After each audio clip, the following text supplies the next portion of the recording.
Ndio maana watu wanaipenda dini lakini haiwasaidii. Mtu akigundua naipenda dini, nimeweka mambo yako kwenye dini hii, ninataka. Kuna watu kwenye dini wamo tu ili wakifa waziko vizuri, na wanatoa michango ili wakifa waziko vizuri. Kila kitu amezingatia nini, kila kitu anafuatilia. Unajua ukifa hawakuzikii mtu wako, ukitaka kuoa hawakufungishi ndoa, ukitaka kuolewa hawakufungishi ndoa. Kwa lazima nitoe michango yote, nitoe zaka, anafanya sio kwa ajili ya kumpenda Mungu, kwa ajili ya maisha duniani, kwamba nikifa wanizikie. Kuna watu ukifiwa, kiongozi wa dini anakuja anauliza, anaangalia daftari ya rekodi lako, anauliza una miaka 4 hujatoa zaka, lipa zote ndio tukuzikie mtu. Naona hiyo, lipa zaka, hata kama ni 400,000 lipa zote. Utaki, tafuta watu wa kuzikie mtu wako. Hapo dini haina issue na wewe, wanaondoka. Na neno nzuri Kuna watu walipiumwa tu, jamaa siku nikifiwa kwaya ije ikeshe nyumbani. Naona nisije nikakose kwaya ya kuja kuimba, jamani tutaonana tena, jamani tutaonana tena. Yaani hiyo tu. Kwa mtu ana bidii, anaambiwa tunakesha la Ijumaa, usipokuja mara 4 siku ukifa ama ukifiwa hatuji kwenye mkesha wa msiba wenu. Kwa mtu anasema jamani ni kesha, si mnajua utaratibu wa kanisa, siku na wewe ukifiwa hawaji kwenye kesha lako. Naona? Kwa hiyo mtu anaenda sio ili amtafute Mungu, sio ili Mungu aonekane na yeye, ila anaenda kama mzigo, kama mateso, kama malipo.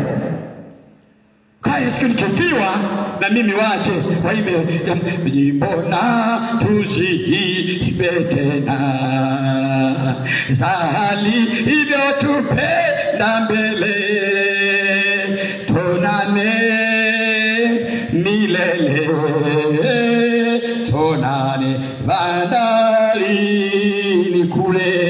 Hivyo tu. Ndio maana wengine kwenye mkesha anakuwa analala, lakini ana shida. Tumbo likimwanza ni msibani, watu wanaacha kuhurumia marehemu, wanahurumia huyo mgonjwa. Nini huyo? Watu wanaacha na kulia. Tumbo lake limeanza, kichwa chake kimeanza, kifua chake kimeanza. Kuna nini?